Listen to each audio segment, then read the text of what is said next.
कहता हूं वही बात, समझता हूं जिसे हक। ना आबलाए मस्जिद हूं, ना तहजीब का फर्जन। इकबाल कहते हैं कि मैं वही बात जबान पर लाता हूं जिसे मैं हक, सच्चाई और दुरुस्त समझता हूं।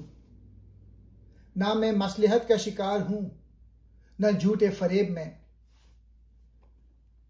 ना आबलाए मस्जिद हूं, यानी मैं उन लोगों में से नहीं जो महज अंधी तकलीद में इबादत गाहों में बैठकर दुनिया से बेखबर रहते हैं, जो दीन को सिर्फ जाहिरी रस्मों तक महदूद समझते हैं।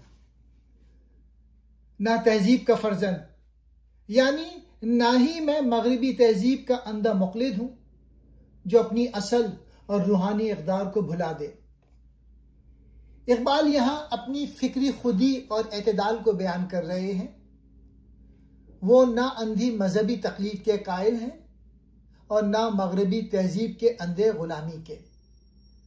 उनके नजदीक असल रास्ता वो है जो हक और सच्चाई पर मबनी हो, चाहे वो मस्जिद की अंधी तकलीद से टकराए या मगरिब की झूठी चमक दमक से।